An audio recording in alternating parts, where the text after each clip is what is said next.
स्वागत है session study में और आप लोग देख रहे हैं क्लास 10 के सामाजिक विज्ञान। यानी कि हम लोग सामाजिक विज्ञान में ऐसे प्रश्नों को करने जा रहे हैं ऑब्जेक्टिव टाइप, जो 50 महत्वपूर्ण प्रश्न है जो आपके एग्जाम में हर हाल में इससे पूछे जाएंगे। तो आप लोग स्किप ना करते हुए देखिएगा। तो चलिए हम लोग आगे बढ़ते हैं, ठीक है। तो सबसे पहला क्वेश्चन क्या है कि यहाँ पर लिखा है हैब्सबर्ग साम्राज्य किन देशों पर शासन था। देखिए हैब्सबर्ग तो ऐसे यहाँ पर दो ही, यहाँ पर ऑस्ट्रिया और हंगरी, तो ऑस्ट्रिया हंगरी को छोड़कर और भी देश थे जो हैब्सबर्ग राजवंश का शासन था, ठीक है। यहाँ पर क्या होगा, ऑस्ट्रिया और हंगरी, ठीक है। नेक्स्ट क्या है, तो सार्डिनिया पिडमाउंट का शासक कौन था। देखिए सार्डिनिया पिडमाउंट का जो शासक था उसका नाम था विक्टर इमैनुएल, ठीक है, इमैनुएल। नेक्स्ट याद रखिए काउंट काबूर को विक्टर इमैनुएल ने किस पद पर नियुक्त किया था। देखिए काउंट काबूर को जो विक्टर इमैनुएल ने किस पद पर नियुक्त किया था, तो काउंट काबूर था विक्टर इमैनुएल को किस पद पर नियुक्त किया था, तो वो प्रधानमंत्री के पद पर उसको क्या दिया था, प्रधानमंत्री बनाया था। कौन बनाया था, काउंट काबूर ने। किसको बनाया था, विक्टर इमैनुएल को, ठीक है, याद रखिएगा। नेक्स्ट क्वेश्चन है क्या कि सार्डिनिया पिडमाउंट के शासक विक्टर इमैनुएल द्वितीय के प्रमुख मंत्री का क्या नाम था। देखिए सार्डिनिया पिडमाउंट के शासक विक्टर इमैनुएल के द्वितीय जो थे उसका क्या नाम था, कैमिलो द काबूर, ठीक है, क्या नाम था, कैमिलो दे काबूर, याद रखिएगा। नेक्स्ट इटली के एकीकरण के आंदोलन का नेतृत्व किसने किया था, तो कैमिलो द काबूर ने ही इटली के एकीकरण का क्या किए थे, नेतृत्व किए थे, ठीक है, याद रखिएगा। नेक्स्ट क्वेश्चन क्या है कि किस राष्ट्र से कूटनीतिक संधि के द्वारा काबूर ने ऑस्ट्रिया को हराने का में सफल हुए थे। यानी कि जो कूटनीतिक संधि अपनाया था और काबूल ने क्या किया था, ऑस्ट्रिया को क्या किया था, हराया था। तो किस कूटनीतिक संधि के द्वारा, तो वो था आपका जाकर फ्रांस, ठीक है, हराने में सफल हुआ था। तो फ्रांस के राष्ट्र कूटनीतिक संधि के द्वारा, ठीक है, हराया था। नेक्स्ट क्वेश्चन क्या है, सशस्त्र स्वयंसेवकों का नेतृत्व किसने किया था। सशस्त्र स्वयंसेवक का नेतृत्व जो किया था वो गैरीबॉल्डी ने किया था, याद रखिएगा, गैरीबॉल्डी ने सशस्त्र स्वयंसेवकों का नेतृत्व किया था। नेक्स्ट क्वेश्चन क्या है, उदारवादी राष्ट्रवादियों ने किसके विरुद्ध क्रांतियों का नेतृत्व किया था। यानी कि उदारवादी राष्ट्रवादियों ने किसके विरुद्ध क्रांतियों का नेतृत्व किया था, ठीक है। उदारवादी जो राष्ट्रवादी था वो था रूढ़िवादी व्यवस्था। जो रूढ़िवादी व्यवस्था था उसको क्या किया था, हटाने के लिए विरुद्ध क्या किया था, क्रांति लाया था। तो उसमें उदारवादी राष्ट्रवादियों ने किस विरुद्ध क्रांतियों का नेतृत्व किया था, तो रूढ़िवादी व्यवस्था को हटाने के लिए, याद रखिएगा, क्योंकि फ्रांस में रूढ़िवादी शासन था ना। तो देखिए ये वाला जो क्वेश्चन है बहुत ही आवश्यक है, क्योंकि इस अगले साल दिया था कि इसमें देखिए फ्रांस में रूढ़िवादियों के विरुद्ध पहला विद्रोह कब हुआ था। तो यानी कि फ्रांस में रूढ़िवादियों के विरुद्ध जो हुआ था 1830 में पहला विरुद्ध हुआ था। नेक्स्ट याद रखिएगा, जुलाई 1830 की क्रांति के बाद किस राजवंश को सत्ता से हटा दिया गया था। तो देखिए बुर्बो राजवंश जो था उसको सत्ता से 1830 में हटा दिया गया था। क्रांति 1830 जो क्रांति हुई थी, जो रूढ़िवादियों ने पहला विरुद्ध किया था, उसमें बुर्बो राजवंश को क्या अपने पद से राजवंश को हटा दिया था।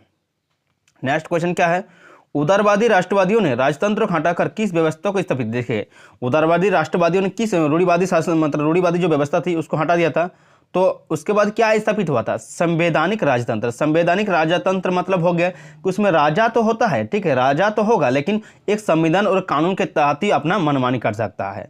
लेकिन जो पहले तो था राजा होता था, राजा के हिसाब से सब कुछ होता था, लेकिन जब संवैधानिक राजतंत्र स्थापित किया गया तब क्या हुआ कि राजा तो होगा लेकिन एक संविधान के और कानून के तहत ही अपना कुछ कर सकता है, अपना मनमानी नहीं चला सकता। उसको क्या कहते हैं, संवैधानिक राजतंत्र कहते हैं।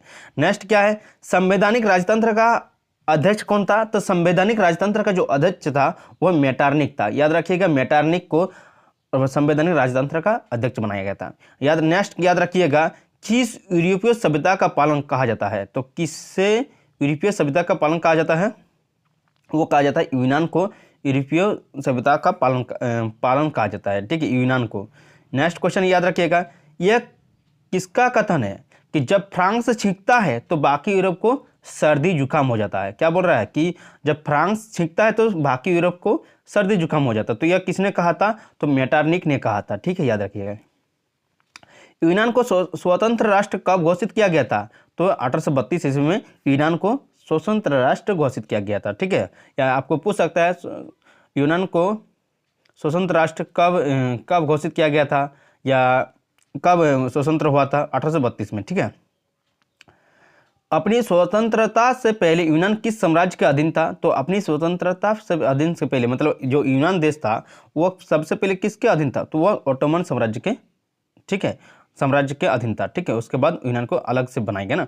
यूनान स्वतंत्रता आंदोलन के दौरान कौन ब्रिटिश कवि शहीद हुए थे? यानी कि यूनान स्वतंत्रता आंदोलन के जब आंदोलन हो रहा था, जैसे भारत में आंदोलन हुआ था, उसी तरह यूनान में स्वतंत्रता आंदोलन हुआ था। उसमें लॉर्ड बायरन नामक जो था एक ब्रिटिश कवि, वो शहीद हो गए थे। 1832 में कहाँ की संधि में यूनान को एक स्वतंत्र राष्ट्र घोषित किया गया था? तो वो कहाँ का संधि था? वह था कुस्तुनतनिया का। ठीक है, कुस्तुनतनिया के संधि जो था उसमें यूनान को स्वतंत्र राष्ट्र घोषित किया गया था। याद रखिएगा, कुस्तुनतनिया के कब घोषित किया गया था? 1832 में एक यूनान को स्वतंत्र राष्ट्र किसके संधि के तहत? तो कुस्तुनतनिया के संधि के तहत घोषित किया गया था। नेक्स्ट याद रखिएगा कि जर्मनी के एकीकरण में प्रमुख भूमिका निभाने वाले बिस्मार्क कहाँ के चांसलर थे? जो बिस्मार्क थे वो कहाँ के चांसलर थे? वो थे आपका प्रासा का। ठीक है, प्रासा के चांसलर थे। नेक्स्ट याद रखिएगा, जर्मनी के एकीकरण के लिए बिस्मार्क कौन सी नीति अपनाई थी? जो बिस्मार्क ने जर्मनी के एकीकरण के लिए कौन सी नीति अपनाई थी? खून और खड़ग। ठीक है, खून और खड़ग का नीति अपनाई थी। नेक्स्ट क्वेश्चन क्या है? रक्त एवं लोहे की नीति का अवलंबन किसने किया? तो रक्त और लोहे की नीति का अवलंबन जो किया था, बिस्मार्क ने किया था। ठीक है, नेक्स्ट क्वेश्चन क्या है? जर्मनी के एकीकरण के लिए बिस्मार्क कितने युद्ध किए थे? देखिए, जर्मनी के जो एकीकरण के लिए बिस्मार्क जो था वो कितने युद्ध किए थे? तो 3 युद्ध किए थे। कितने युद्ध? 3 युद्ध किए थे। जर्मनी के एकीकरण के लिए प्रसा किन राज्यों से युद्ध हुआ था? देखिए, जर्मनी के एकीकरण प्रसा को जो था उसको किन राज्यों से युद्ध हुआ था? तो हुआ था ऑस्ट्रिया से, डेनमार्क से, फ्रांस से हुआ था, प्रसा से। ठीक है, जर्मनी के एकीकरण के लिए जब जर्मनी के एकीकरण हो रहा था तब प्रसा को किन राज्यों से युद्ध करना पड़ा था? तो ऑस्ट्रिया से, डेनमार्क से, फ्रांस से, यानी कि इनमें सभी से क्या करना पड़ा था? युद्ध करना। प्रसा का शासक कौन था? देखिए, प्रसा का जो शासक था वो विलियम प्रथम था। विलियम प्रथम ही प्रसा का शासक था। ठीक, उस समय। नेक्स्ट क्वेश्चन क्या है कि जर्मनी का एकीकरण कब हुआ था? देखिए, जर्मनी का एकीकरण 1871 ईस्वी में हुआ था। याद रखिएगा कि संधि द्वारा जर्मनी का एकीकरण पूरा हुआ था। देखिए, कौन सा संधि लाया गया था जिसमें जर्मनी का एकीकरण पूरा किया गया था? तो वह था आपका जाकर वर्साई की संधि द्वारा। कि वर्साई की जो संधि थी, वर्साई की संधि के द्वारा जर्मनी का एकीकरण हुआ था, पूरा हुआ था। ठीक है, नेक्स्ट क्वेश्चन क्या है कि किस अमूर्त भावना या विचार को किसी मूर्त आकृति, व्यक्ति या वस्तु के रूप में दर्शाने को क्या कहते हैं? यानी कि हम लोग किसी अमूर्त भावना, जो मूर्त भावना नहीं, अमूर्त भावना को या किसी विचार को मूर्त आकृति, व्यक्ति या वस्तु के रूप में दर्शाने को क्या कहते हैं? मतलब अमूर्त भावना, जो हमारे ऐसी भावनाएं जो अमूर्त रहे, विचार को मूर्त आकृति या व्यक्ति वस्तु के रूप में दर्शाना क्या कहते हैं? तो रूपक कहते हैं। एक रूप देना। ठीक है, अमूर्त चीजों को एक रूप देना, उसे क्या कहेंगे? रूपक कहेंगे। अमूर्त भावना, मूर्त आकृति, व्यक्ति वस्तु के रूप में दर्शाने को क्या कहते हैं? रूपक कहेंगे। तो टूटी ही बेड़ियां, मशाल, तलवार, उगता सूर्य आदि प्रतीक क्या कहलाते हैं? तो वो भी क्या है? टूटी हुई बेड़ियां क्या है? एक रूपक है। मशाल, तलवार, उगता, ये किसका प्रतीक है? तो रूपक का प्रतीक है। आंखों पर पट्टी बांधे हुए, तराजू लिए हुए महिला किस बात का प्रतीक है? यह तो आप लोग कमेंट बॉक्स में जरूर कमेंट कीजिए कि आंखों पर पट्टी बांधे हुए, ठीक है, आंखों पर पट्टी बांधे हुए कि महिलाएं किस बात का प्रतीक हो? तो ये कानून का, न्याय का ना। तो न्याय का जो देवी होती है वो क्या? आंखों पर पट्टी बंधा होता है, तराजू लिए होते हैं, उसको क्या कहते हैं? न्याय की देवी मानते हैं ना, प्रतीक, न्याय का प्रतीक मानते हैं। मारियन किस देश के राष्ट्रवाद की प्रतीक थी? देखिए, मारियन जो था किस देश का राष्ट्रवाद प्रतीक था? वो था आपका फ्रांस का। हम लोग फ्रांस को लेकर पढ़ रहे थे, फ्रांस का राष्ट्रवाद की प्रतीक था। नेक्स्ट क्वेश्चन क्या है? बलूत के पत्तों का मुकुट पहनने जर्मनिया किस देश के राष्ट्रवाद की प्रतीक था? देखिए, यहाँ पर हम लोग प्रतीक को लेकर पढ़ रहे हैं, एक प्रतीक को लेकर आप लोग पढ़ लीजिएगा। ठीक है, यहाँ पर एक प्रतीक हो गया। ठीक है, क्या कहते हैं? तो मशाल, तलवार, टूटी बेड़िया को तो रूपक कहते हैं। उसके बाद आंखों पर पट्टी बांधते हुए उसको क्या कहते हैं? न्याय कहते हैं। ठीक है, नेक्स्ट क्या है, मारियान किस देश का प्रतीक था, तो वो फ्रांस का प्रतीक था। नेक्स्ट क्या है कि बुलूत के पत्तों का मुकुट पहने जर्मनी किस देश के राष्ट्रवादी के प्रतीक था, तो वह था आपका जर्मनी का प्रतीक था। ठीक है, बुलूत के पत्तों जो होता है उसको मुकुट यदि पहनाया जाता है तो किस देश का राष्ट्रवादी प्रतीक था, तो जर्मनिया का। जर्मनी का, यानी कि जर्मनिया किस देश का राष्ट्रवादी, उसको क्या कहते हैं, जर्मनिया कहते हैं। और उसको प्रतीक को क्या कहते हैं, जर्मनी। किस देश का प्रतीक है, तो जर्मनी का है। जर्मनी में बुलूत को किसका प्रतीक माना जाता है, तो देखिए जर्मनी में जो बुलूत का पत्ता का मुकुट बनाया जाता है तो उसमें किसका प्रतीक माना जाता है, तो वीरता का प्रतीक माना जाता है। ठीक है, वीरता का प्रतीक माना जाता है। नेक्स्ट याद रखिएगा, आज के कौन से देश बाल्कन क्षेत्र में स्थित है। देखिए बाल्कन क्षेत्र में अभी है आपका यूनान है, रोमानिया है, बुल्गारिया है, अल्बानिया है, मैसिडोनिया है, क्रोएशिया है, बोस्निया हर्जेगोविना है, स्लोवेनिया है, सर्बिया है, मोंटीनीग्रो है। ये सब क्या है, मोंटीनीग्रो है, ये सब क्या है, सब अभी बाल्कन क्षेत्र में स्थित है। आपको पूछ सकता है इसमें से 3-4 को उठा देंगे, अब बोलेंगे और दूसरा मतलब ऑप्शन में दे देंगे। आपको इस याद रखना है। ठीक है, थोड़ा सा याद रख लीजिएगा। ये सब देश जो है क्या बाल्कन क्षेत्र के स्थित था। नेक्स्ट क्वेश्चन क्या है कि बाल्कन क्षेत्र के निवासियों को आमतौर पर क्या जाता है। देखिए बाल्कन क्षेत्र के जो निवासी होते हैं उसको क्या कहा जाता था, स्लाव। क्या कहा जाता था, तो स्लाव कहा जाता। बाल्कन क्षेत्र किस साम्राज्य का अधीन था। देखिए बाल्कन जो क्षेत्र था वो किस साम्राज्य के अधीन था, तो ईरानी साम्राज्य का अधीन था। कहाँ के, तो ईरानी। नेक्स्ट क्वेश्चन क्या है कि बाल्कन लोगों ने किस आधार पर अपनी आज़ादी या राजनीतिक अधिकारों का दावा किया था। यानी कि बाल्कन जो क्षेत्र था वो अपनी राष्ट्रीयता के आधार पर वो अपनी आज़ादी और राजनीतिक अधिकारों का दावा किया था। ठीक है, राष्ट्रीयता के आधार पर।